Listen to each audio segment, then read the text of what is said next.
أعوذ بالله من الشيطان الرجيم. بسم الله الرحمن الرحيم.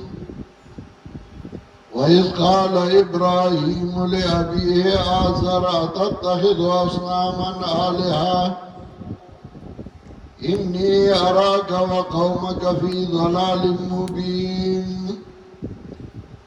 وكذلك نري إبراهيم ملكوت السماوات والأرض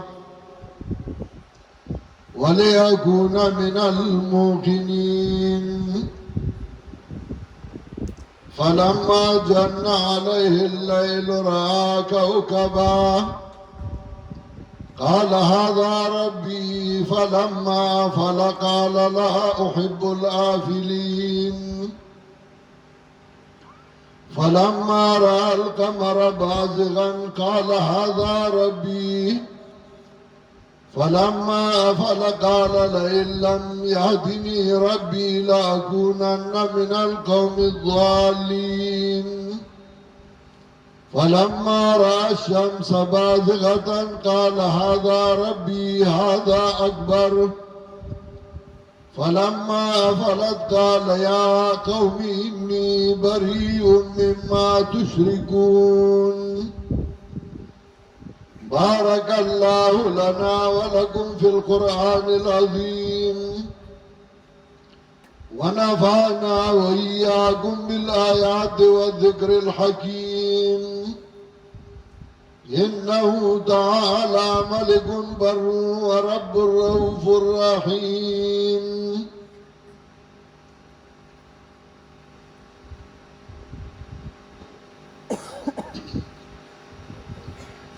الحمد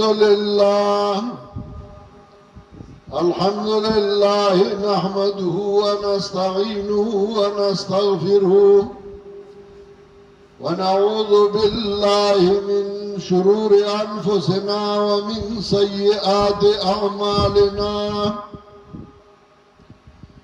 من يهده الله فلا مضل له ومن يضلله فلا هادي له.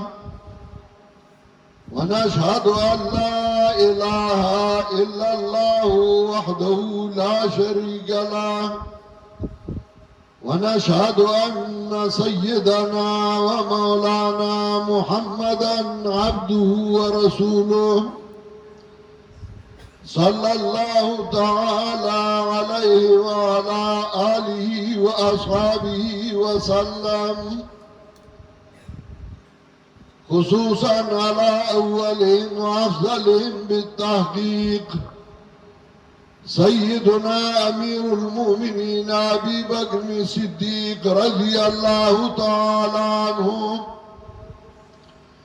وعلى أمير الناطق بالصدق والصواب سيدنا أمير المؤمنين عمر بن الخطاب رضي الله تعالى عنه، وعلى جامع القرآن كامل الحياء والإيمان سيدنا أمير المؤمنين عثمان بن غفان رضي الله تعالى عنه، وعلى أسد الله الغالب سيدنا أمير المؤمنين علي بن أبي طالب كرم الله تعالى وجهه، وعلى عميه الشريفين بين الناس سيدنا الحمزة والعباس رضي الله تعالى عنهما، وعلى سائر الصحابة والتابعين إلى